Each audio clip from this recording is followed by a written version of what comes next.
There's a gleam. Let's get the gleam, all right? Let's go.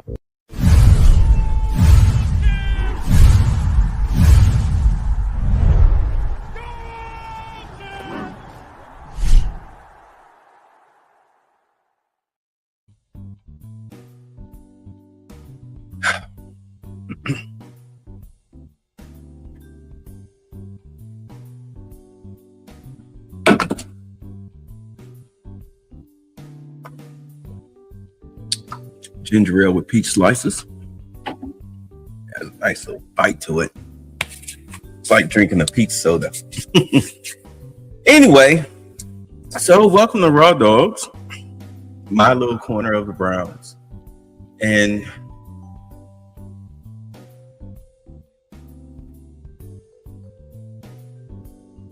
I can't do weekly shows on this team. My blood pressure cannot handle it. This organization is clearly inept, and it starts here, right here at the top. And you know what they say, you can't fire the owner. You can't fire the owner. The only thing you can hope is that the owner puts people in the right positions, namely the front office, somebody with a spine that can stand up to the owner to keep them from making bad decisions. But you know, billionaires and their toys. So before we get into the front office situation, we want to listen to what Jimmy Haslam has to say. Now, I'm going to be 100% honest. I did not listen to any of these press conferences. We're only going to do two today. We're going to do Jimmy, and then we're going to get to Andrew Berry. I haven't heard them. I'm 100% honest. I haven't heard them because when the season ended, really before the season ended, I was just disgusted. I watched the games just to see how they would lose. And usually they lost because the defense just didn't feel like playing. They just rolled their helmets out. All of the Browns wins that we accumulated this season had virtually little to do with the offense. It was mainly the defense. The Packers game was the defense and special teams. The Steelers game, defense and special teams. The Bills game, defense and special teams.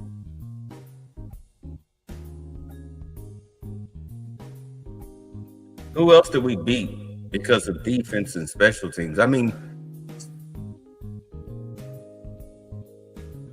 the offense was atrocious because you didn't have the talent.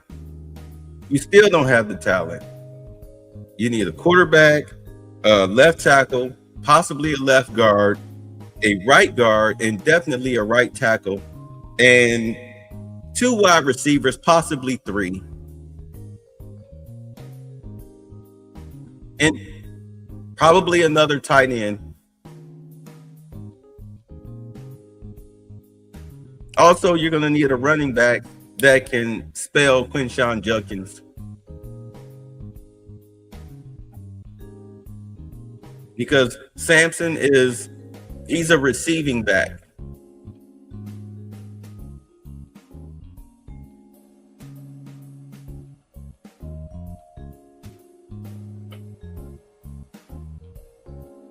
As is that other guy whose name escapes me. Jerome Ford. Both of those are receiving backs. Ford is a lot more athletic, probably more durable. He's not a rookie. He has more experience. But both of those guys are third down backs. They are not Judkins goes out the game. Let's give these guys a good 10, 15 carries. Help close out the clock. No, you're going to need another power back.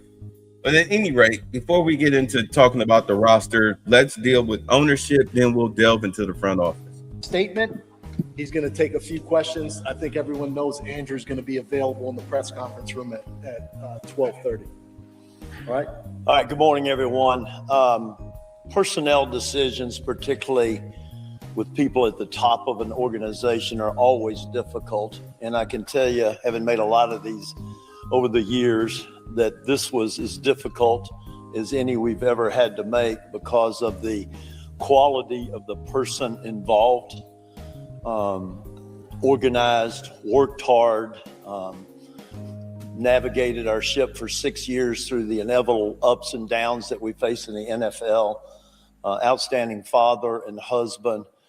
He's talking about Kevin Stefanski, who Atlanta scooped up almost immediately. And I'm down here in Atlanta, and it's a mixed bag down here. But I'm telling them, I'm like, you guys, you're making the playoffs this year because you have talent on both sides of the ball. You're going to be fine. Trust me, Atlanta, you're going to be fine. Because when we had talent on our offense, oh, we were humming. Baker Mayfield had his best year under Kevin Stefanski in his first year. But that's a whole different story that we're not going to get into right now. The Baker Stefanski situation. I'll do a separate video on that, just like I'm going to do a separate video on this. And I think even you all who are around a lot probably underappreciate how much time we all spend together. And there's nothing more fun than winning an NFL game like we did the last 2 weeks, beating our arch rival, the Steelers, 2 weeks ago, and then winning yesterday on the last play of the game and seeing the joy in the locker room. And there's nothing more distasteful than losing an NFL game. And it's finite. You either win or you lose. And Kevin did a lot of good things here over his time period with us. It was an extremely difficult decision we made. And I shouldn't say I have no doubt, I would be highly optimistic Kevin will be a head coach again in the league. Now I want to turn our attention and talk to our fans, okay? And I want you to The Bengals, we beat the Bengals. hear this, okay? First of all, ownership takes full responsibility for where we are. To win 8 games in 2 years is horrible. It's totally unacceptable, okay? And it's not going to continue, okay? And I want the fans to know we are as frustrated as you are, and we hear a lot from our fans, which we actually appreciate. We have great fans. They're extremely passionate, and they deserve better than what they've gotten the last 2 years, okay? No, Okay. I don't need to say anything else. We are going to give you a better product. Our sole goal here is to be a consistent winner, not make the playoffs in 20 and then make it again in 23, not win 8 games in 2 years. That's not what we're trying to do. That's not acceptable. Our fans deserve better. We'll start the head coach search literally this afternoon. Andrew Berry will lead that effort. Key members of his organization as well as ownership will be involved. At the time of me doing this, they hired Todd Monken. Oh, we'll talk about that. Involved in the process. You all have been through these processes before, and I think we have a good plan laid out. I want to comment on Andrew because I know there's questions out there. Well, why didn't you change both of them, or why didn't you change Andrew and not Kevin? Yeah, and I would say this: I think Andrew over the last year has done a very good job. And I want to go through that because I think it's important to talk about the moves he made to strengthen our team. Okay. What move? I think it began with what I would call a very efficient free agency. We added one player, and that player made a substantial difference in our football team, and that was Malik Collins. Malik is not only a really good player, he's a really good person who is a leader on our defense, a leader in the defensive line room. Okay. He gave Andrew Berry the credit of Adam Al Kayal.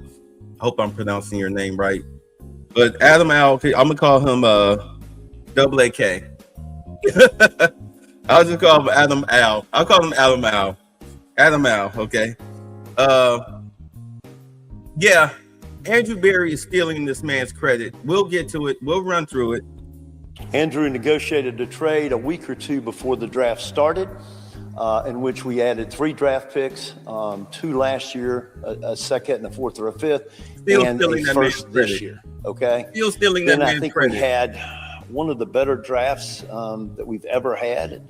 I think we added 4 really good football players. Thanks who to Adam. Either first team all rookie or second team all rookie. Thanks and to I think Adam. Carson has a really good chance to be the NFL Rookie of the Year, defensive Rookie of the Year. Thanks to I Adam. think what's important to understand about our rookies, though, and you all see them, you all know them, they're not only really good players, they're really good people. And they will be the cornerstone with which we'll build and grow and develop this winning team. But I think it would be short-sighted to not just look at free agency, not just look at the draft, but also to look at a couple of other moves Andrew made. We have struggled having consistent place kicker here really the whole time we've earned the team. And I guess the way we started this year, you'd say, well, looks like you're continuing to struggle. Our grandsons were at the game. We were coming back to Cleveland last night, and I said, Andre Schmidt is a great lesson of when you fail, pick yourself up, persevere, and good things will happen. And the signing of Andre and bringing him on, holding with him that first week when everybody was saying you need to cut him, you need a new kicker, I think we've hopefully solved our place kicking woes for a long time. Quality person, the team believes in him, and we're glad to have him. And then lastly, I think something that's underappreciated was the Tyson Campbell trade. Tyson is here again, a really good player and a really good person. And I think all you need to know about Tyson is he has been playing with a bad shoulder for several weeks. We're unsure if he's going to go play, got hurt in the first half.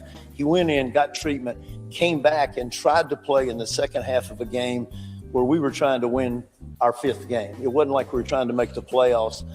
I think this year we not only added, and I'm repeating myself on purpose, really good players, but also really good people. And I think that core that Andrew has put together this year will help move us forward. We hope to have similar results this coming year. We'll take a couple questions. Yeah, let me just. And I say again, he's giving Andrew Berry, Adam to y'all's credit. And we'll get into it. Say this, one thing, Peter. The next 120 days are crucial for the organization, okay? We've got to find the right head coach. We've got to be efficient again in free agency. We have 10 draft picks, including 2 number ones. We have 4 picks in the top 3 rounds, okay? Mm-hmm. And we've got to get really good players who are really good people again. We've got to be opportunistic if trade opportunities come along. We are solely focused on having a great 120 days so we can start winning games around here. All right, I'll take questions. Did Kevin have any chance when he came in this morning to save his job based on the fact that he's had some really challenging quarterback situations, especially this year? You know, I don't think those decisions are made over. I think those decisions tend to be made over a period of time, and I'll leave the conversations we had with Kevin between us because I think he deserves that respect. Yeah, I mean, Andrew Berry stripped this team of talent. I mean, keep in mind, he played a hand in it. He played a hand in it, but Andrew Berry was the main architect of stripping this team of offensive talent and making terrible draft choices because you had the wrong person in charge as far as your head of scouting. We'll get into it. Will Jim Schwartz be a candidate for that? You know, we haven't looked at that yet. I would say this: we think a lot of Jim Schwartz. Jimmy, let's You didn't think too much of him. Very big show of support. You said that you need to rebuild the foundation of the team. You also said that you would give Kevin the opportunity to work with a quarterback. Obviously, 5 wins might not, in your eyes, better or good enough. But what was the breaking point? Hold on. You know what? Let me solve this now because I'm not gonna do a separate video on concerning Brown's coaching, but I will say this concerning how it sits right now. In all honesty, the way that this team is constructed right now, it's a very terrible offensive team. Very terrible offensive team. It's going to take you, because of the Deshaun Watson contract, as well as a few other contracts, Myles Garrett, Jack Conklin. You've got some very big contracts out there. Oh, and Jerry Jeudy. You have some very big contracts out here, and half of those players, or most of those players, or all of them outside of Myles Garrett that I just listed, these guys are not producing. They're not producing. They're not living. They're not earning their paychecks. That Deshaun Watson contract is an albatross around this team's neck.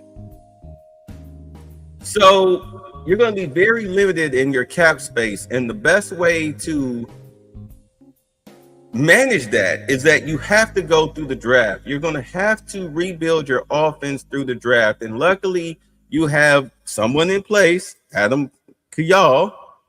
I know I keep saying it. I'm all over the place with this guy's name, but I respect him. That's the guy in the thumbnail to the right. You have to trust his talent acquisition.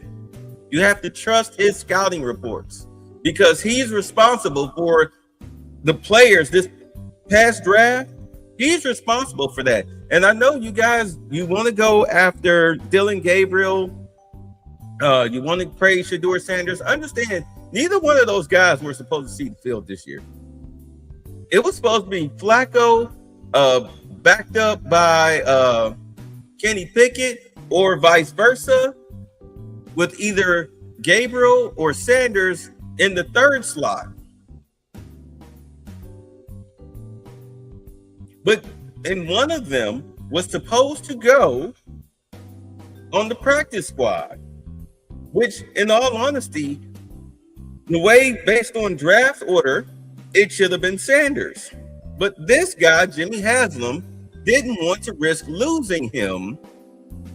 So Andrew Berry carried 4 active quarterbacks on the roster. And then, of course, we all know what happened.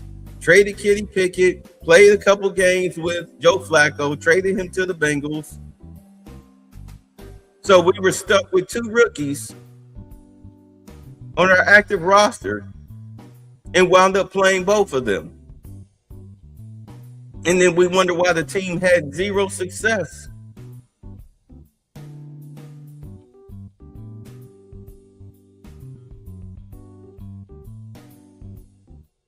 And it cost Kevin his job because you had no talent on this roster.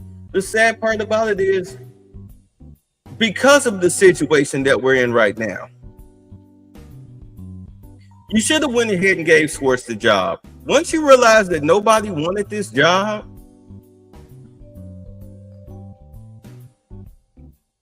that should have been it. You should have been like, you know what? Let's go ahead and fulfill our Rooney Rule and then give Schwartz the job. And in all honesty, the way that it shook out this week, you should have gave Schwartz the job, have him hire, what's the guy? Steelhouse? The guy out in the Rams, the passing coordinator? You should have had him be your offensive coordinator. In a perfect world, you hired Jim Schwartz as your head coach. You get that guy to be your offensive coordinator. And then for 2 years, you let Jim Schwartz take all the bullets, pow, pow, pow, pow, pow, for the team not succeeding. Then after 2 years, once you get all of your offensive talent, your third draft, let's see, by the time that dome is ready, your team should be solid defensively, offensively, and then at that point, after year 3, you're just backups and maybe a starter here or there, improving the roster here or there. You should have a playoff team ready roster. So then you go ahead, you fire Schwartz, you hire a new defensive coordinator, elevate the Rams guy, and you're good to go. Because then he'll have experience. He'll go through the process. Offensive passing game coordinator, offensive coordinator, and then boom, head coach. Or you should have hired Schwartz and then had him hire Todd Monken as the offensive coordinator. And in that way, when both of them fail, because they're going to, Schwartz won't even be here.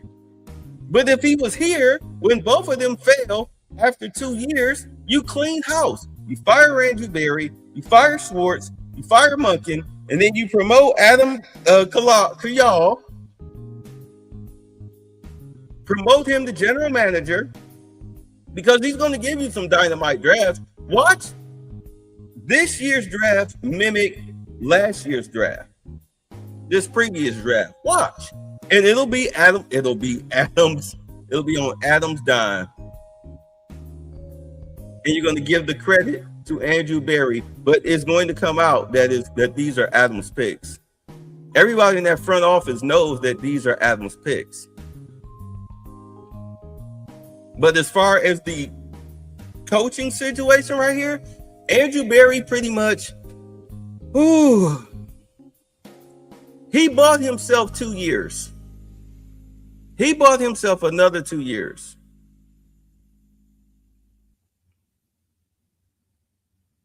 But Monken will be the scapegoat. Monken will be the scapegoat. You had no choice but to hire a scapegoat. When Harbaugh said 20 million, 10 for my assistants, and you need to clean out your front office, I need to be in charge. In other words, fire Andrew Berry. You should have took that. As an owner, if you're a wise owner, which you claim that you are, you should have taken that. You should have, bye, Andrew. If you know what's going on in your building, you should have like, hey, look, I tell you what, Harbaugh, we'll clean out the front office, but I want to keep this Adam guy.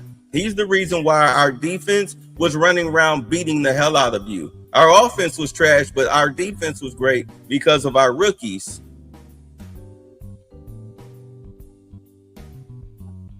We got some good players here, thanks to our head of scouting.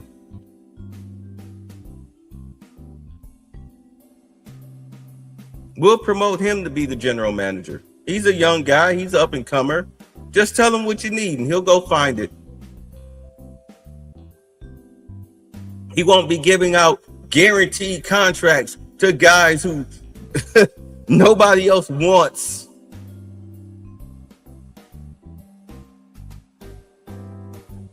He's not going to overpay. He's going to build through the draft. He's going to find good free agents like Tyson Campbell and Malik Collins. You can work with this guy. Sit down, have a cup of coffee with him. Tell me what you think.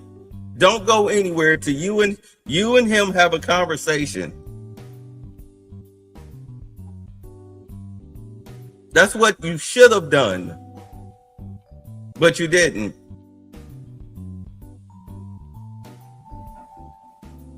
I mean, you broke the bank for Deshaun Watson, who's a shell of himself. But you won't do it for a bona fide Super Bowl winning head coach?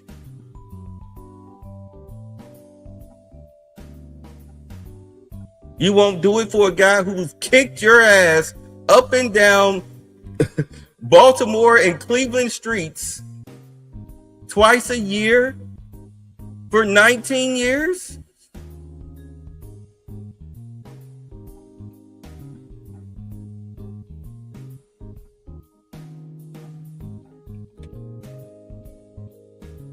Yeah, the coaching search, having to write essays and personality tests to see who's going to bend over backwards and kiss Andrew Berry's ass.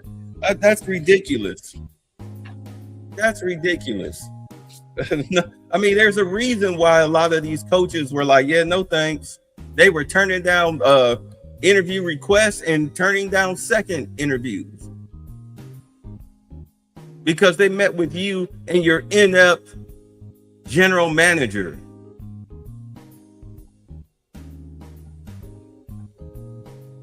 The Browns are the Browns. Especially given your comments. I don't think there was one breaking point. I think you got to look at the body of work, and sometimes it's just time for a change. So we felt like it was time for a change. Did you think the roster was good enough to win more games this year? You know, it's easy for me to say yes. So yeah, I think it was good enough to win more games. Really? Feedback you get from players.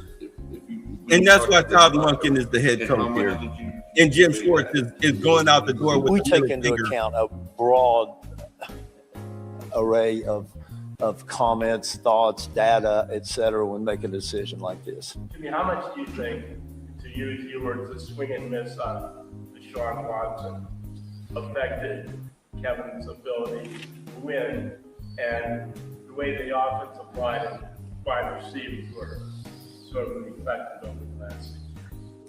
I mean, I don't think we need to cover it again. I mean, I said it, you know, when you trade for a player and you give up 3 number ones and 2 number threes, that really depletes your ability to raise the roster. So did it have impact? Yes. Jimmy, do you think?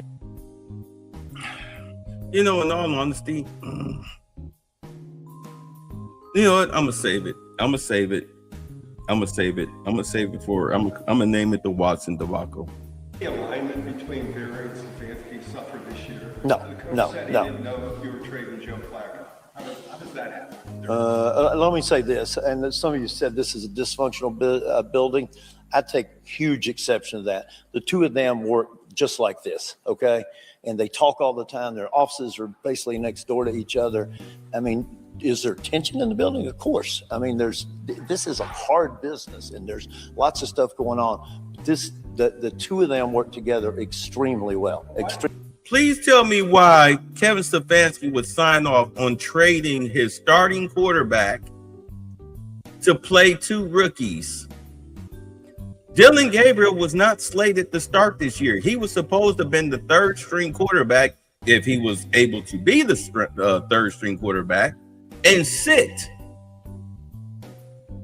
He was supposed to just dress and sit with a clipboard in his hand, listening to the play calls, listening to the players and coaches and the offensive assistants on the sideline taking notes. That's all he was supposed to have done. He was not supposed to have been out there. Or Shedeur. So you saying he signed off on that? Extremely well. Why would the head coach be surprised that it started? I can't comment on that one thing, Tony, but if anybody says this is dysfunctional or those two of them did not work well, that's dead wrong. Do you feel like this organization is close enough that next year to be able to turn it around, or how far out? Well, let's see what happens over the next 120 days, okay? There are a lot of examples of teams going from last to first in the NFL. So It do I won't think be we the have the core of the Browns. team? Yes. Do we have work to do in rebuilding the roster? Absolutely. We're gonna It go will not be the Browns. Quarterback of the future. You know, I'm not going to get into specifics. We have a lot of work to do on the roster, particularly on the offensive side of the roster. What are you looking Scott, then Mary Kay. What are you looking for in the next coach? Good. I think it's a really good question. The leadership required out of a head coach in the NFL, it's one of the tougher leadership jobs I've ever seen. So they've got to be a good leader. I think they've got to be smart in terms of IQ, EQ, and football acumen. And obviously they're going to bring expertise on one side of the ball. We do not have bias on whether they should be from the offense or the defense. Mary. Good. Thanks. Do you want Schwartz to remain with the organization? Absolutely. Great coach. All right. Thanks, everybody. Good to see you. Y'all just skip Mary Kay.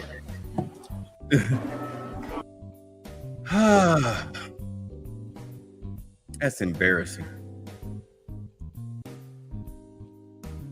That's embarrassing. So, this was written 5 months ago. Because now let's really talk about Andrew Berry. As you can see, Sky wrote comprehensive, mostly outline of Andrew Berry's Browns tenure. What do we think? Said, I use AI to help pull information from some signings may be missing. Please let me know in the comments and I'll update. The purpose of this list is to show an unbiased overview of Andrew Berry and what he's done so far. All of Andrew Berry's trades plus draft picks plus acquisitions mapping. Every trade that involved Browns draft capital mapped to the exact player each pick became. I've added the Watson trade at the end along with what players were drafted with those picks as well as free agent acquisitions. I know I just butchered all of that. 2020 traded the number 41 pick, second overall, which wound up getting us Grant Delpit, the second round 44 overall. And the Browns used the 5th pick, 160, to select Nick Harris Colts used number 41 to draft Jonathan Taylor. Traded pick number 74, which is the third round, plus a seventh rounder. The Browns got number 88, that's the third overall, and a 2021 third rounder. Selected Jordan Elliott, no longer on the team. 2021, traded 2021 picks number 59, second overall, and 89, third overall, and got number 52, second overall, and number 113, fourth overall, and number 52, which turned into JOK. Then traded, which, you know, we turned out to be a good player. Unfortunately, you know, his career is over to a neck injury. You know, may he be blessed. Then traded the 113 and plus the 2021 seventh, both later. Got the number 153rd, fifth round, and a 2022 fourth, number 153, was used on Tony Fields II, no longer on the team.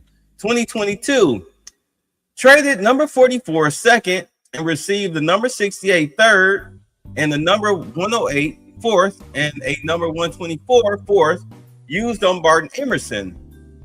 Let's see. And on the 68 pick, you got Perion Winfrey and Cade York.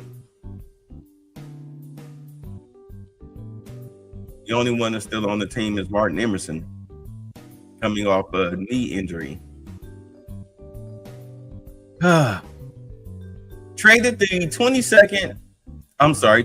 2022 fourth round pick, number 118, and got a 2022 fifth rounder, number 156, plus a 2023 fourth rounder, and the number 156, and you got Jerome Ford,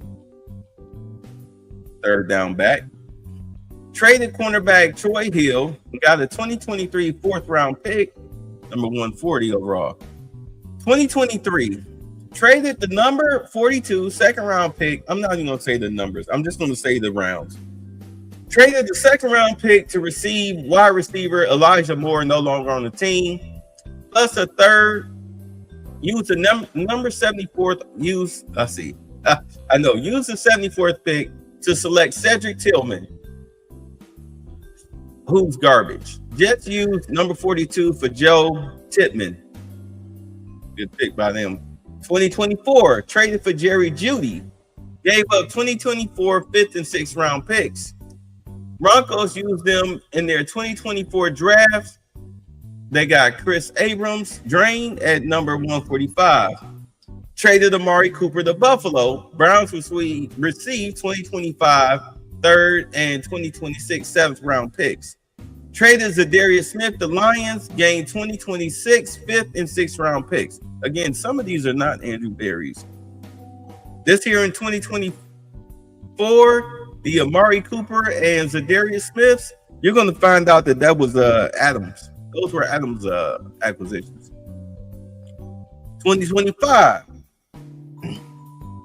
Draft day blockbuster with Jaguars. Sent number 2, 104, and number 200, and received number 5th, the first round, 36, which is the second round, and 126, which is the fourth rounder, and 2026 number 2026 first round pick with Jaguars. So they selected Mason Graham with that. And then with the 36th pick, they got Quinshon Judkins. And with the 126th pick, they got Dylan Sampson.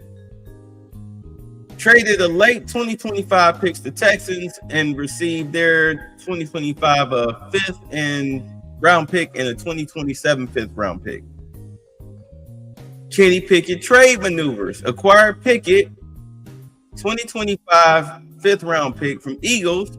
Eagles then used that pick to help move up for Jahad Campbell. Later traded Pickett to Raiders for a 2026 fifth round pick. Notable free agents and other acquisitions, no trade capital involved. Impactful acquisitions under Berry that weren't trades. Dalvin Thompson, free agent, who's now no longer on the team. Juan Thornhill, free agent from the Chiefs, no longer on the team. Draft selections by Andrew Berry, 20 to 2025. And here's the draft under Berry. Jedrick Wills, 10th overall. Grant Delpit, 44th, second round pick. Jordan Elliott, 3rd round pick. Jacob Phillips, 3rd round pick. But keep in mind, Wills no longer on the team. Elliott no longer on the team. Phillips no longer on the team. Harrison Bryant, 4th round pick, no longer on the team. Nick Harris, 5th round pick, no longer on the team. And Donovan Peoples-Jones in the 6th round, no longer on the team. 2021, Greg Newsome, 26th overall, no longer on the team. JOK in the 2nd round, no longer on the team. Anthony Schwartz, 3rd round, no longer on the team. James Hudson, the 3rd, 4th round, I believe he's still on the team, but I doubt he'll be here next year.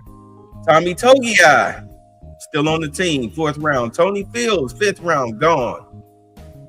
Richard LeConte, the 3rd, I think he's gone. And Demetric Felton, 6th round, gone.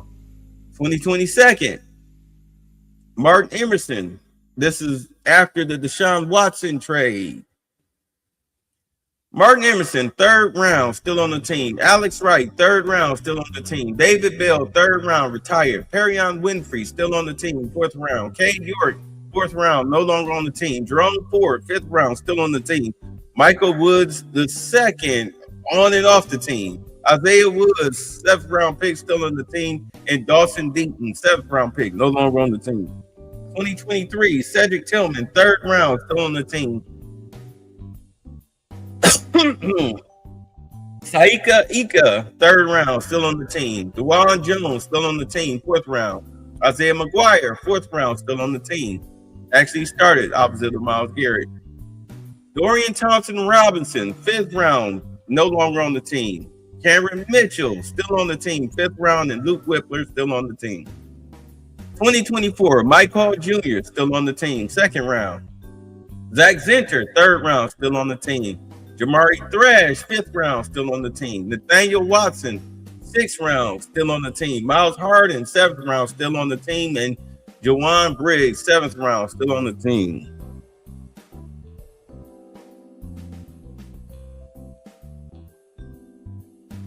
Of course, we know what happened in 2025. We got Mason Graham, Carson Schlesinger, Quinshawn Judkins, Hero Fanning Jr. All of those were amazing acquisitions that are not, they're on Berry's watch, but they are not because of Andrew Berry. Then, of course, Gabriel Dylan Sampson and Shedeur Sanders. So Andrew Berry's acquisitions by year, free agency. Jack Conklin, overpaid. Case Keenum, no longer on the team. Anthony Walker, still here. No, he's no longer here. Free agent Troy Hill, no longer here. John Johnson, no longer here. Malcolm Smith, no longer here. And Jadeveon Clowney, no longer here. And Tack McKinley, no longer here. 2022, Corey Barocas, still here. And Ethan Posick, still here. Darius Smith, gone. 2023, gone. Elijah Moore, gone. Dalvin Tomlinson, gone. Juan Thornhill, gone. Shelby Harris, I think he's still here. Free agent Jaron Christian might still be here. Let's see here. 2025, Isaiah Bond, of course he's still here. Deshaun Watson trade, what the Browns gave up. In March of 2022, the Cleveland Browns traded for Deshaun Watson, giving up the following 6 draft picks to the Texans. As we know, our first rounder, number 13th overall, traded the Eagles, and they selected defensive tackle Jordan Davis. 2022 4th rounder, Damian Pierce, who's no longer here. 2023 1st rounder, traded the Cardinals, then the Lions, and they selected offensive tackle Paris Johnson Jr. Oh, I'm sorry. Got that wrong. Let's see. 2023 1st rounder, traded the Cardinals to then Lions, and they selected offensive tackle Paris Johnson. Yeah, defense Jordan Davis. Yeah, he went. These are what happened to those picks. Excuse me. 3rd rounder, traded to Giants, and they selected Jalen Hyatt. 2024 first rounder, traded to Vikings, then the Jaguars, and they selected wide receiver Brian Thomas Jr. Ooh, amazing. 2024 fourth rounder, traded to Eagles, then traded back, and they selected tight end Cade Stover. Texans got a ton of draft capital through those picks, which I won't outline here, which is amazing. But these are Barry's failures. Now, Deshaun Watson, 2022, 5 years, $230 million, fully guaranteed, largest fully guaranteed contract in NFL history. As we know, it's the albatross around the Browns' neck. I don't put that on Barry. I put that on Jimmy Haslam. You should have let him go down and be a Falcon.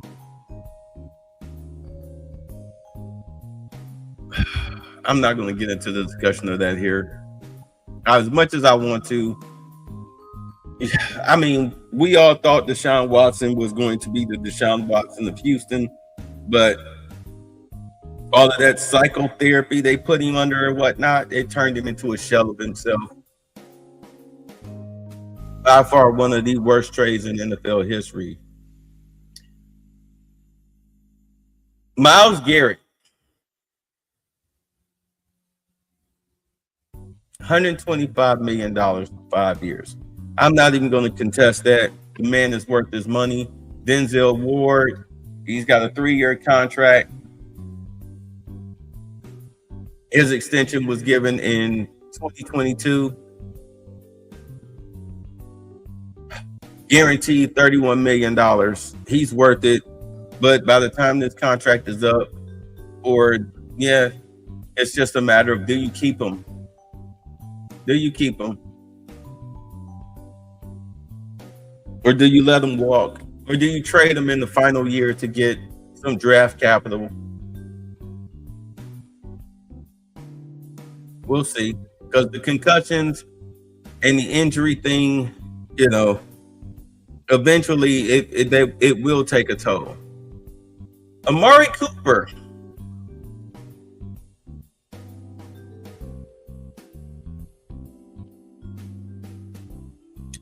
Guaranteed remaining at acquisition $20 million, and then you traded him the following year. What a waste of money. Jack Conklin, right tackle, 3 years, $42 million.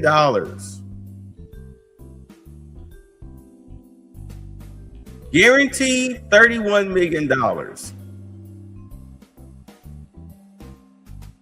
The man has spent more time on injured reserve than out on the field. Joe Bitonio, left guard, guaranteed $23 million. Another one who spent more time on injured reserve than out on the field. And he played terribly this year, just like Conklin. We're going to skip over the Nick Chubb contract. We know what happened with him, but he got a guaranteed $20 million, and it's fine.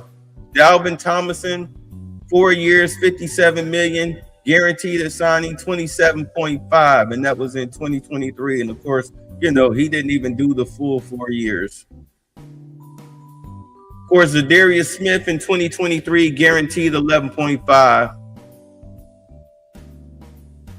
Juan Thornhill, 2023, guaranteed $14 million. But I swear one of the worst contracts he did was Austin Hooper, guaranteed at $23 million. Why would you guarantee that guy $23 million when nobody's trying to break their neck to get him? Same thing with John Johnson. You guaranteed him $24 million, and this dude was scared to tackle people.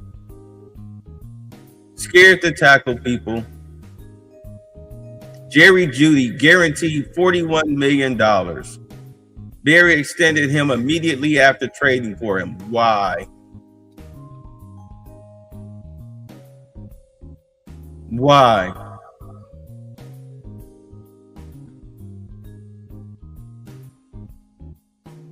They also said Barry gave smaller guarantees to Taven Bryan, gone. Agbo Okoronkwo, gone. Rodney McLeod gone. Dalvin Thomason, of course, gone. Maurice Hurst gone. Marquise Goodwin gone. Tion Taki gone. And Kareem Hunt gone.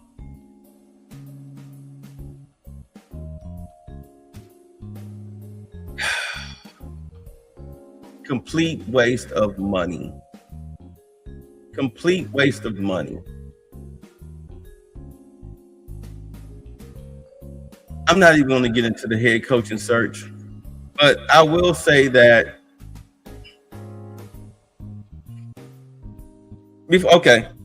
before I jump into Adam's resume, let's jump into Andrew Berry's presser after the season ended. And because I want to see if he's going to take Adam's credit.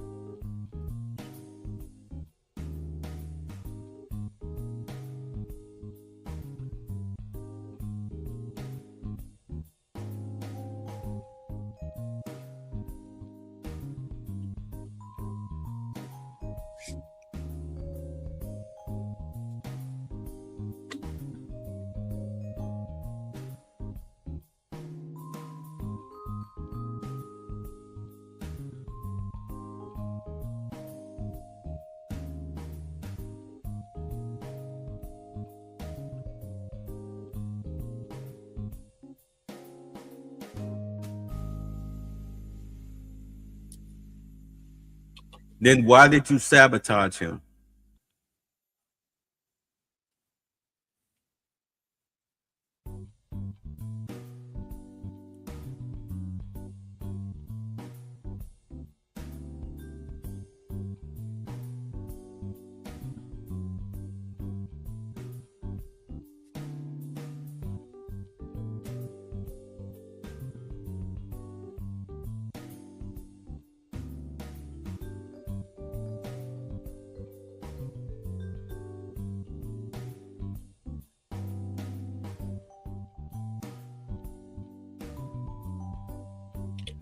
Again, you're playing second and third string left tackles, second and third string right tackles, two rookie quarterbacks, and not one real bona fide wide receiver on the team. You know who led the team in receptions and yardage this year? Harold Fannin Jr. Harold Fannin Jr. I don't even know what happened to Njoku. I mean, he fell off a cliff. Jerry Jeudy dropping balls. Cedric Tillman can't get open to save his life.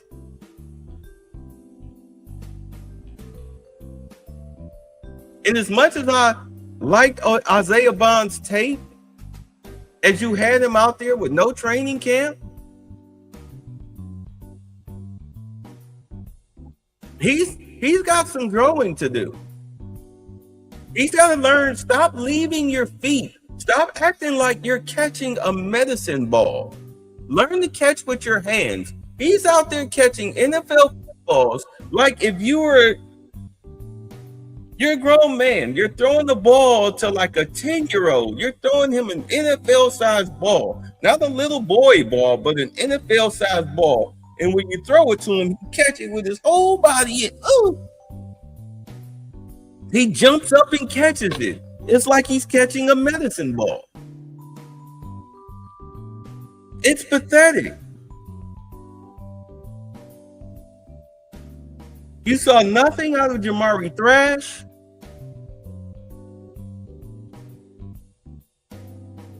Your wide receiving core is pathetic.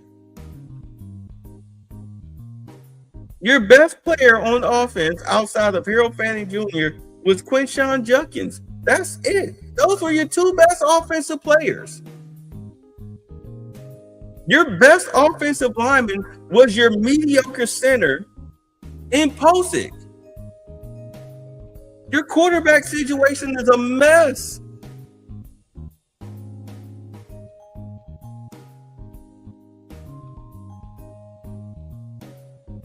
What were you expecting him to win? What was he supposed to win? He wasn't even Remember, everybody kept saying, well, Kevin needed to give up play calling. Kevin needed to give up play calling. So he gave up play calling early in the season and said, you know what? Y'all can have it. Y'all can have it.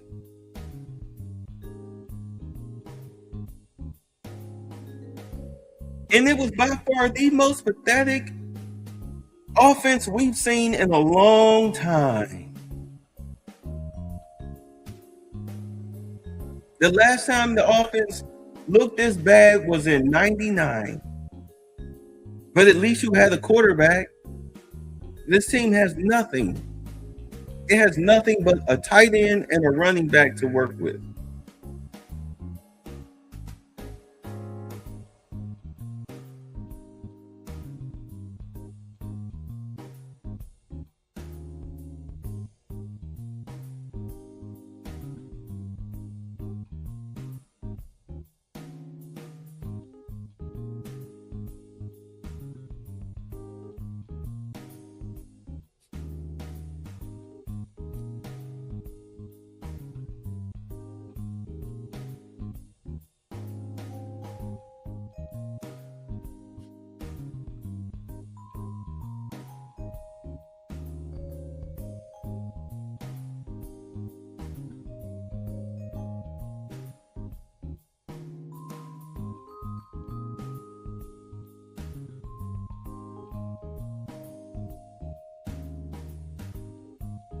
If DK Metcalf had played, they'd have beat us.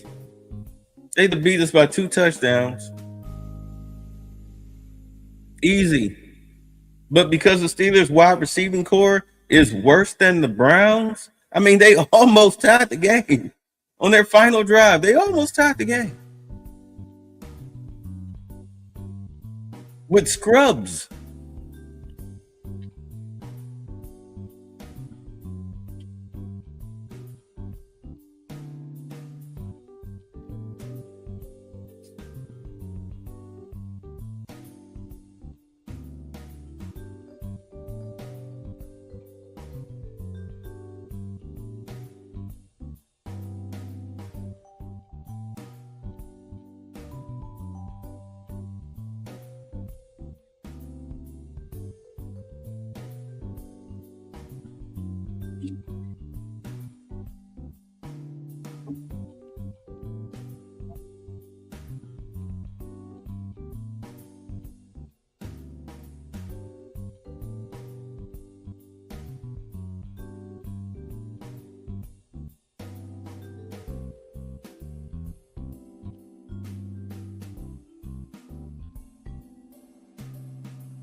You know what's funny is that last year's pre-draft video that I did, I mistakenly said that the Browns should draft Carson Beck because I thought he was coming out last year, but he's coming out this year. Also said that if Shedeur Sanders falls to the Browns, there's a problem. And the problem isn't with us. The problem is with him. And you saw what happened. All the way down to the 5th round. And he didn't pick him. Jimmy Haslam did. Believe you me, Shedeur Sanders was not on the Browns board. I doubt very highly Adam had Shedeur on the Browns board.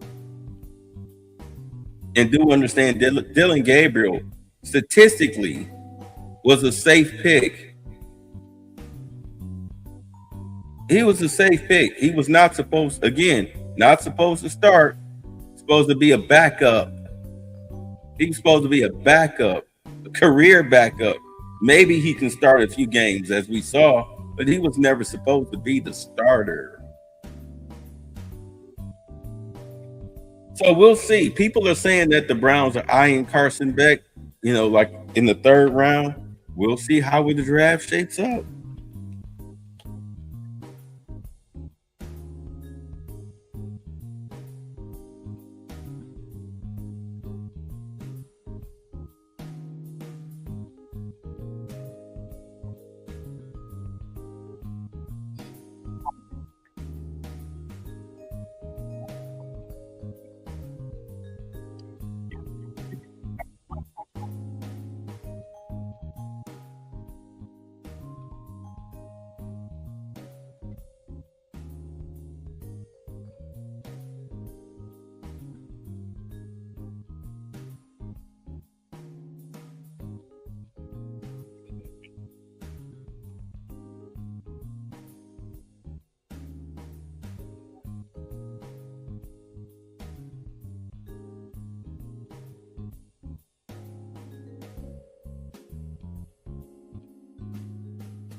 We already talked about the coaching search.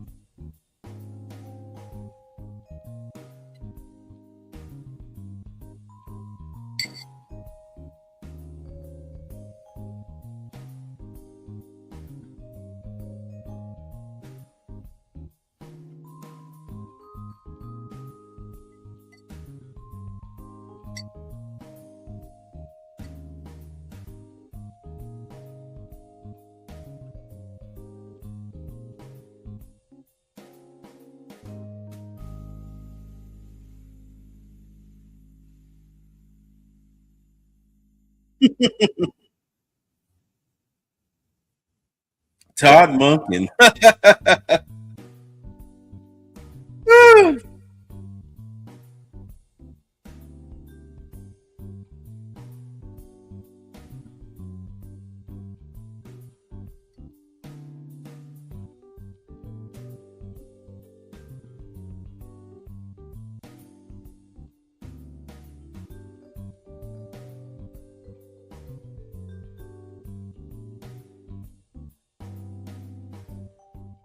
It's about the offensive line.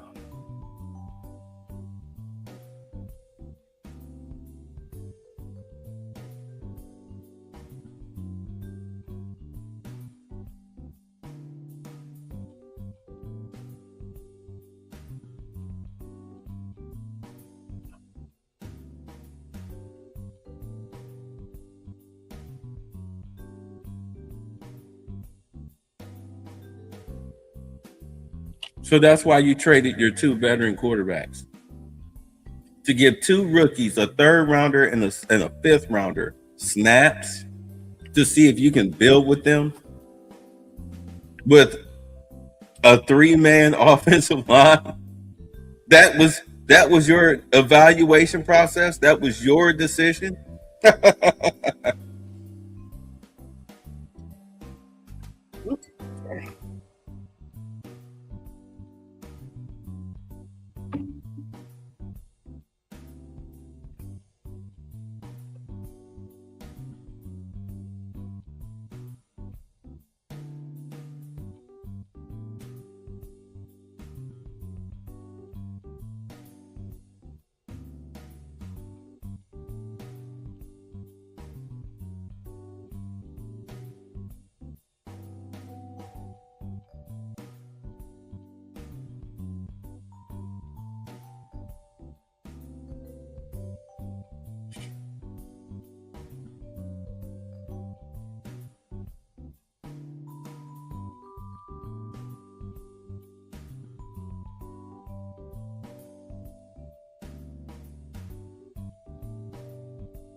This is why, in order to be a Browns coach,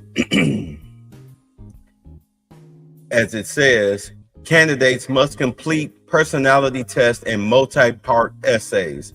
Typically involves reviewing for a typical NFL process, as far as the Browns process, typically involves reviewing resumes and initial phone or virtual interviews. When it comes to interviews, multi-hour interviews, often 6 to 7 hours, that are compared to a doctoral dissertation defense. That's the Browns process, where the typical NFL process is more conventional question and answer sessions. The follow-up, the Browns process is additional homework assignments and evaluations between the first and second rounds. The NFL traditionally usually involves more in-depth discussions and meetings with various front office personnel. Philosophy, The Browns are obsessed with data. The team aims to transform subjective assessments into objective data points. Whereas, excuse me, as far as with traditional NFL process, focuses more on traditional football acumen, leadership qualities, and personal chemistry. I'm telling you right now, when Harbaugh said what it was, you should have gave it to him. But you decided Todd Monken. Oh, I'm sorry.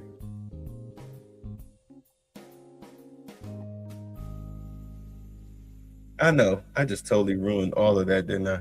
You decided Todd Monken was the guy.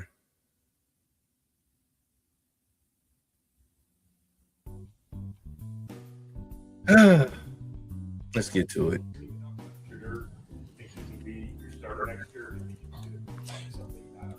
You know, Scott, I think we saw a lot of progress with Shedeur this year. I think that's both mentally, physically playing the position.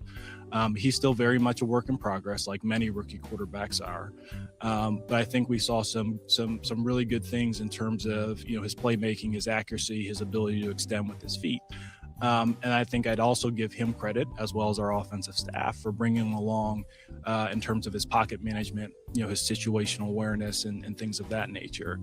Now, that all being said, you know, we're going to do our work on the quarterback market. It's too important of a position, and it's something that has to be solidified. I can't sit here and tell you today, you know, whether the solution or the starter in 2026 is internal or external, but it's something that we're going to work through, you know, over the next several weeks. And quite honestly, the new head coach will also have a lot of input into that as well. Andrew, when you look at what Joe Flacco did in those 4 games here, and then he goes down to Cincinnati and has 300-yard games, what does that say about the wide receivers that you have in this roster? Yeah, Jeff, you know, offensive football, and particularly the passing game, it really does take all 11. I know that's something that you know, our coaches have said a lot over the past couple years, because the offensive game is about precision. It's never just on the quarterback. It's never just on one position group. Protection plays into it, route precision, route design. Obviously, we wish we had more success, you know, while Joe was under center here. You know, we didn't. You know, it's unfortunate. So you thought it'd be good to trade him. So then, what do you think of this group of wide receivers that are on this? Yeah, listen, I think there's a lot of work that we still need to do on the offense from a personnel standpoint. I think that we have a number of players that will continue to be pillars and are players that will continue to develop and invest in. But, you know, the offense is going to have, you know, significant investment this offseason, Jeff. Like who? Like who? Who on this wide receiving core is worth investing in? Maybe Isaiah Bond, but the rest of these guys can go. Jerry Jeudy can go. These guys can go. They can leave. Nobody wants them. Who's going to break their neck? If you were to put Cedric Tillman on the trade block, who's going to make that trade? If you were to put Jerry Jeudy on the trade block, who's going to make that trade? You just have Judkins and Harold Fanning Jr. That's it. Why did you make the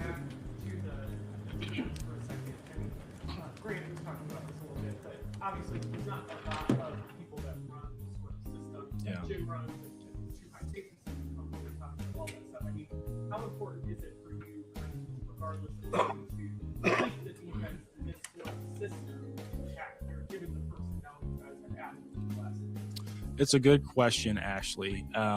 I think that number one, I think you hit on a really good theme that, you know, one of the costs of turnover is that players can kind of get caught in transition between scheme to scheme to scheme. We do have a number of players who are maybe a little bit more defense specific or scheme specific, but I'd also say that we have a number of players that are pretty scheme versatile. Ultimately, our thought will be, hey, let's find the right head coach. Let's find the right leader, because schemes, they really do come and go. But it is fair to say that we're very pleased with where that side of the ball is. That group is intact. They're under contract, and we really do like the style of play. As you enter this transition, He's talking about the defense. transitional phase, how close do you feel like you are roster-wise, pillar-wise, that you guys talked about, to having success? These guys have talked in the locker room about wanting more wins, being close to some of those. How close do you feel this organization is to having success? Yeah, Cam, I'll never put a limit on our team in a given year. I think, we see that on a yearly basis. I think you can look at how different the playoff field is, this year versus last year. I think we have 3 teams that were picking in the top 10 last year that are either winning their division or, going to be playing this upcoming weekend. Because they all so nailed every their year really quarterback. is unique. Now, that being said, very much more focused on process and doing the things that we need to do on a daily and weekly basis to get there. I wish I had a crystal ball and could say, hey, this is what it is definitively. Do I feel like we're closer today than we were a year ago? I do. I hope we are a whole hell of a lot closer a year from now than we are today. And we have a lot of work to do. And that's really where my focus is. That's what I'm dedicated in terms of doing. You spoke about a GM and a head coach obviously being partners. Yeah. And with 8 wins in 2 years. Hold on a second. Hold on. The teams that made the playoffs this year all nailed their quarterbacks. They all nailed their quarterbacks right out the gate. You got, the Broncos, the Steelers. Well, the Steelers get in because of their defense, but Aaron Rodgers, count him out all you want to, he's not really that bad. He's serviceable. The Texans, although they're doubting CJ Stroud, he's fallen off ever since his rookie season. The Jaguars, all right, Trevor Lawrence is serviceable. The Bills, it's Josh Allen. The Patriots, I said Drake May, top of the class. Top of the class. The Patriots stole him. Drake May is a superstar. That kid can play. The Chargers with Herbert. Who else?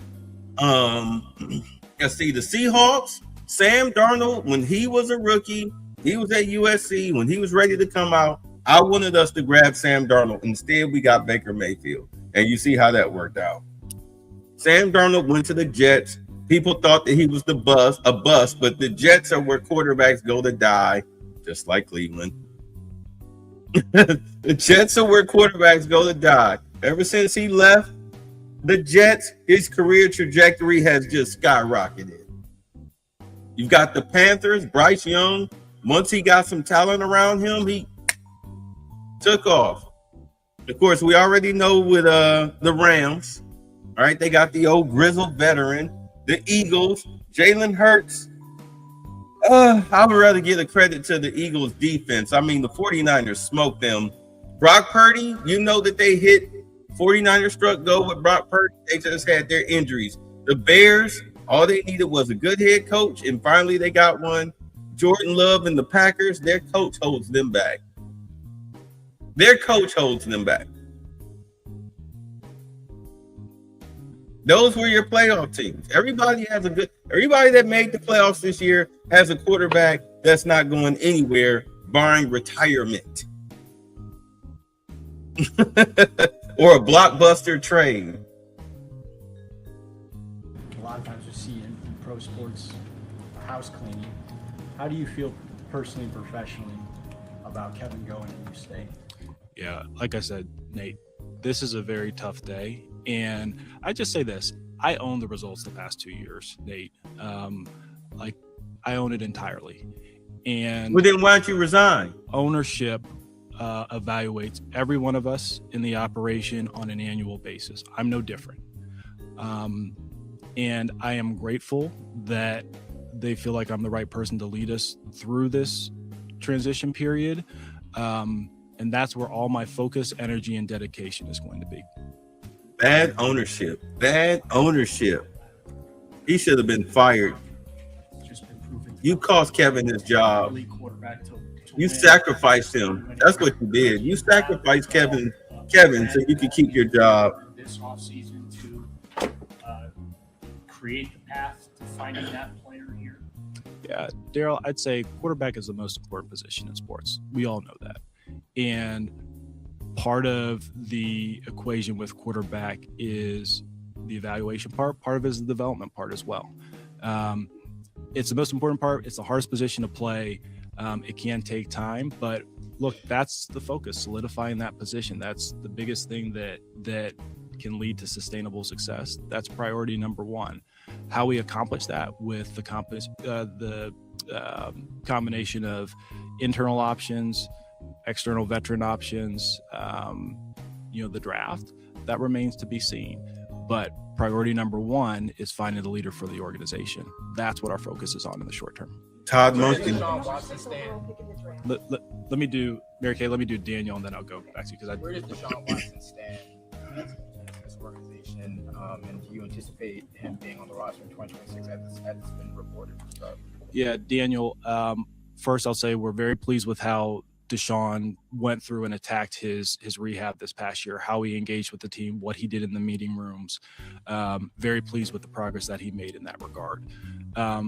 Look, I can never predict the future, but right now we do anticipate him being on the 2026 team. But we have a long way to go before we get to that point with any player. Go ahead, Mary Kay. Andrew, with the number 6 overall pick in the draft, Look, do you guys they're stuck with Watson. They're stuck with Watson. I mean, his contract, at first I thought Berry did a good job of pushing the guaranteed money, moving money around on Watson's contract, like especially the first year. Well, he only gave him $1 million because he wasn't playing because he was suspended. But when you really look at it in hindsight, of course, 2020, you should have just let his contract roll, because then without any pushbacks or extensions, because now you would have been free. You'd have been free of his contract. You would have been free of his contract. Therefore, you would have been open and able to sign free agents, quality quarterback. Mac Jones, I really wanted them to go for Mac Jones last year when he was a free agent. I said, you bring Mac Jones in here. He was 26 years old. The kid showed that he could play. Bill Belichick lost his freaking mind the past 2 years that he was up there in New England. He pretty much tried to destroy Mac Jones. Instead, you signed Bailey Zappi, his backup. You should have went after Mac Jones. You probably could have got him for like $4 million. You know what I'm saying? You could have got him in the bargain basement price. And now he's out. He went out to San Francisco. He balled out when Brock Purdy was hurt. And now he's a free agent, and he's going to command at least $20 million a year.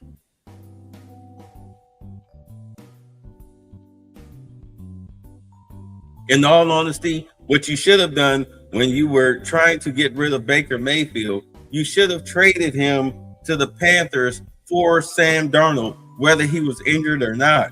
You should have got him in here. Therefore, you have an insurance policy for Deshaun Watson instead of signing Joe Flacco. And then that way, the following year, after 2023, or whenever that was, 2023, while you're sitting up here trying to have this argument, trying to cater to Deshaun Watson's ego, be like, no, you go out there and you earn your spot.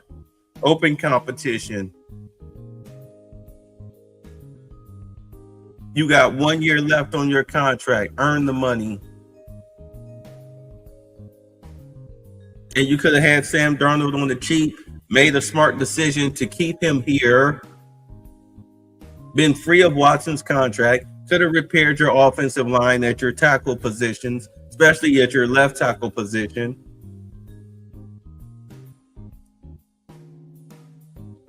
And you could have had what is now a Super Bowl bound quarterback on your roster.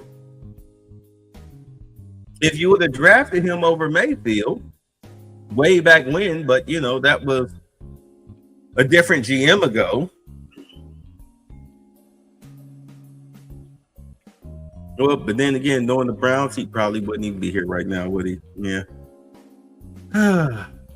But he was available in free agency. after he left the Panthers. You could have got him then before he wound up on the Vikings roster.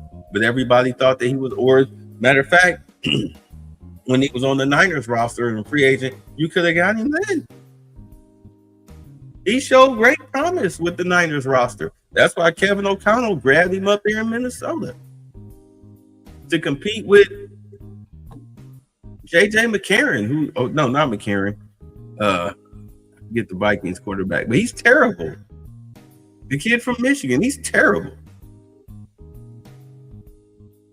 If anything, the Vikings might go after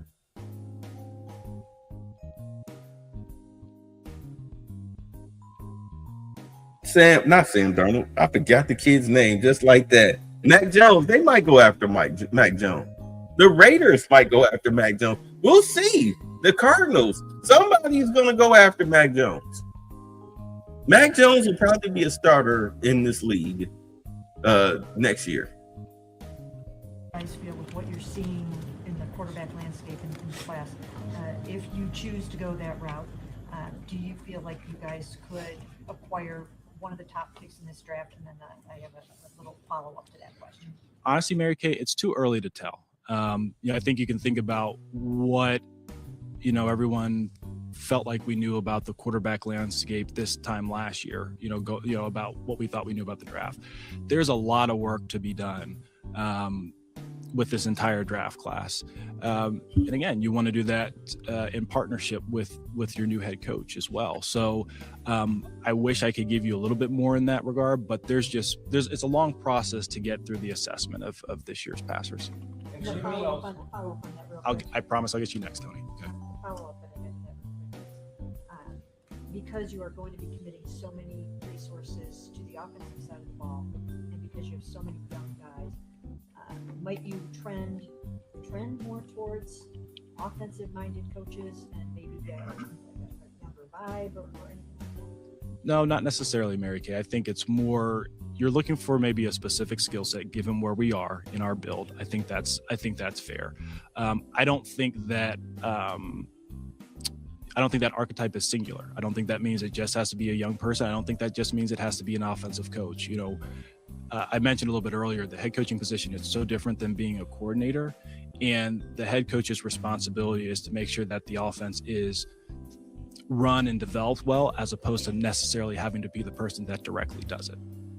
Go ahead, Tony. It's indicated that you will lead the search, but there will be others on the committee. Who will they be?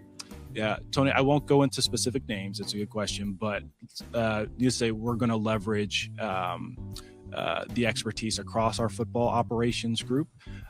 This is an organizational decision. It's not just a singular person who does everything. You're hiring for a position that's going to have such a huge daily and yearly impact on the team, and we want to make sure that we leverage the expertise of many people in our operation as we go through the process. Can I go here and then I'll come back to you, Chris, just because he hasn't asked a question. You mentioned that you knew coming into the season that this would be a year of transition. The season ends, then with two-time coach of the year, getting fired because you didn't see enough progress. How do you sell that to candidates who are looking to know that they'll have the necessary runway to do what they need to do? Yeah, we understand where you are, and I mentioned, we all get evaluated on an annual basis. I think the reality of it is, like, in any head coach opening, every organization has their own challenges, their own constraints. There may be at different points with their roster's lifestyle. We'll be looking for something different than maybe some of the other openings have, based on where they are as a team. And some good coaches will fit us, but they won't fit the Titans. Some will fit the Giants, and they won't necessarily fit us. But we're looking for the right leader and the right partner for our present situation. And I have a lot of confidence that we'll be able to find that person. Go ahead, Chris. I know Paul left during the season, but do you envision his role being filled at all? And are there any other potential front office changes? Do not envision Paul's role being filled. I think we have a number of talented people who will absorb more responsibility. Paul's a huge loss, but we have a lot of people who have gained a lot of really good experience and smart people in that in that regard. So, Let me Can I follow up by asking you, what did Paul do?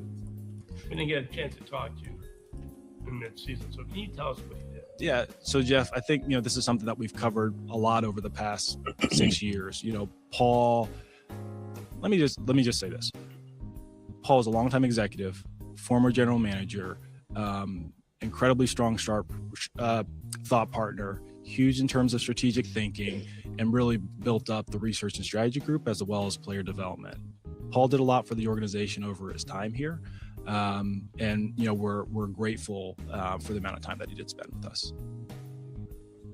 Notion of like dysfunction within the organization, and he takes exception to that. I think when the outside looking in, when there's a split where you remain, Kevin is let go, it almost gives off this sense that maybe there was a divide between you two. So I guess what can you say about your relationship with Kevin all the way until the end, up until yesterday? So Kevin's like, I've said this 1,000 times, Kevin's like family. And, give you a little bit of insight, because I know I've told you all how awesome of a person he is, but I've also told you sense of humor. I know you guys don't always get a chance to see that, but one quick story I'll tell you is I was driving back from the team flight last night. I was just, thinking about, what could potentially happen and the decisions that we had to make. I was like, what, I really need to, my kids, they're 8, 6, and 4. And I was like, I really need to tell my kids, because every time they're at the facility, he's no longer like coach the fancy coach of the Browns, but rather, giving a Barry kid a piggyback ride or chasing them or tackling them, things like that. And I remember when I told my 4-year-old daughter, Eden, I was like, hey, there's a chance that Coach Kevin, he may not be coaching the Browns anymore. And she looked at me and she goes, well, will he play with us still? And I share that story because my cloud music. Like when you talk about relationship or partnership, that's a lifelong connection for me and him. It goes beyond football. So if you ask, how was the relationship from the start to how it was today? He's family. Are there any other changes to the coaching staff made today? There were not, Scott.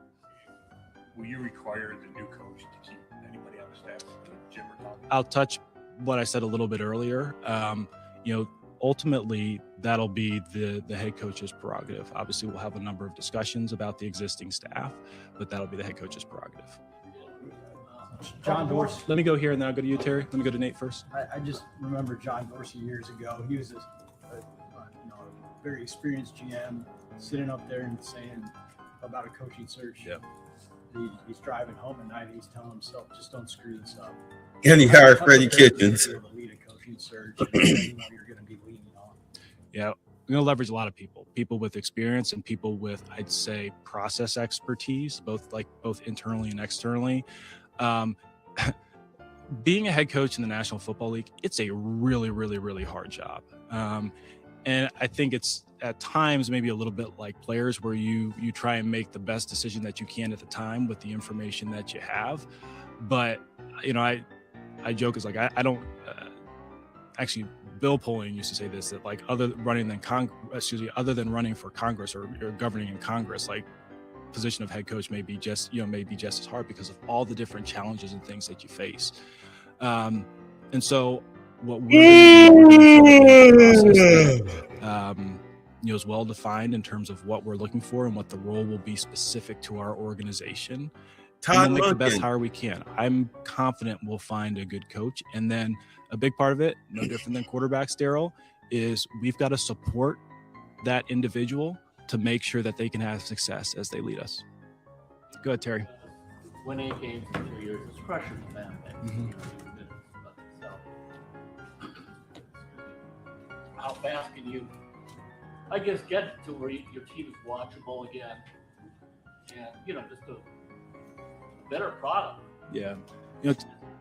Now, basically, you're there. So how do you handle that? Yeah, Terry, I think it goes maybe a little bit to Cam's question that I certainly would expect us to make progress over the next calendar year with who we hire and how we invest in the roster.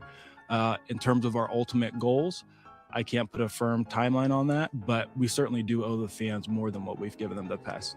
It won't be you making the picks. Do you have like the? Well, as far as scouting the talent, it won't be you. Yeah, so I look at, you know, how we're positioned. You know, we're positioned with we'll have ample cap room at the beginning of the year. We have a defense that is you know, elite, and everyone besides maybe one starter is under contract for multiple years. I look at, you know, some of the young core offensive players that we brought in this year, and I look at the fact that, you know, we'll have 10 picks, 2 in the first round, and I think it's probably going to be 7 in the top 150. It gives us an incredible opportunity to continue to take a big step forward. 2 more. We're going to go Mary Kay, then we're going to go Cam and Jeff.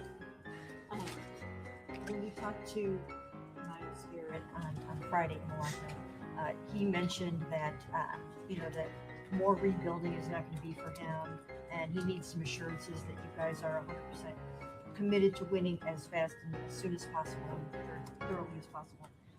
So my question about that is, do you have any concern that he might try to, you know, ask to be traded again? And in the event that something like that happens, can you state unequivocally that you wouldn't do that, or where would you stand on it? So I think the first thing I'd say, Mary Kay, is, you know, Miles and I have good and frequent dialogue. I think when people hear the term rebuild, and probably specifically here, really their thought is tear down, right? The idea that you're trading away a number of prime players or veterans, and you're accumulating, you know, resources and things of that nature. When we think about where we are in our transition, it really is about building up the offense. Many of the trades that we've made are, you know, really about maybe players who won't be a part of the future core, and getting future value for, you know, for when we're in our prime window with, you know, with this roster.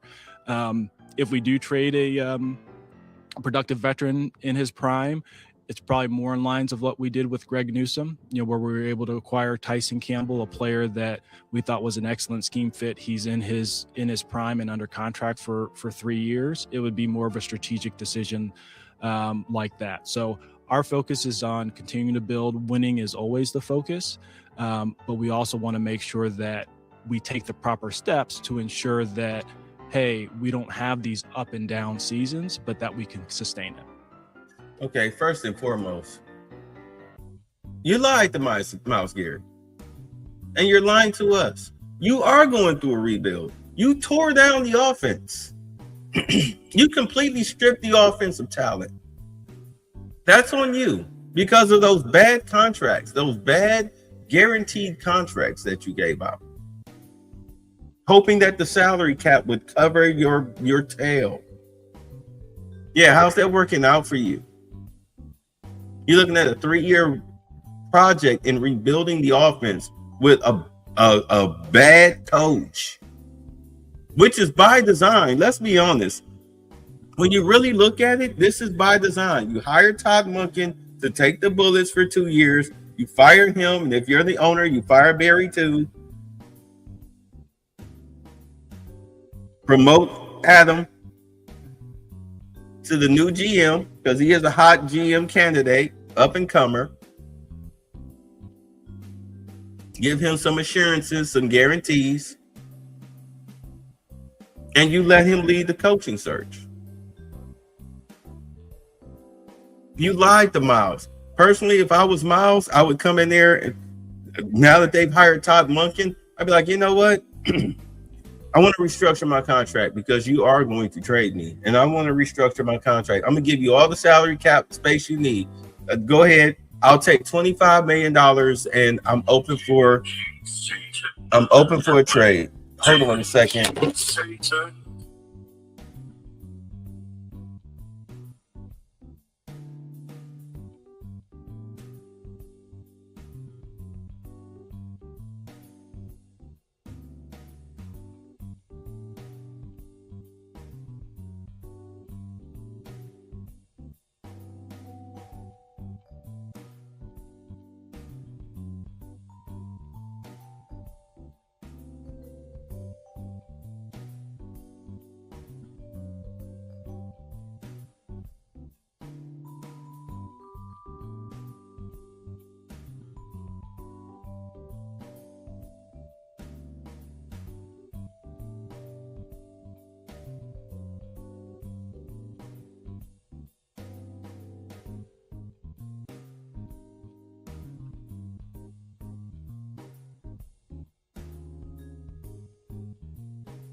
rookie class was so productive for you guys this season amid the changes. Do you have an approach to ensure that any kind of changes like this aren't detrimental to their continued growth and their development as you look for even more production from them in next season? It's a great question, Cam. That's certainly top of mind. Young players, they don't always have linear progress. I wish they did and make it a lot easier for all of us. But that will certainly be a focus as we get to meet the candidate pool over the next several weeks. This is your first coaching search since you've been here. Mm-hmm. Would you say this is the most important decision of your career as a front office guy? I'd say this, Jeff. I think we have a lot of important decisions coming up. I think probably the two most important decisions that can be made by an organization are head coach and quarterback. So whichever order you want to put it in, I think that's fair. But look, my focus, I'm 100% dedicated in terms of finding the right person that continue to lead our franchise forward. All right. Thank you all.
I mean, we just want volunteers, not hostages.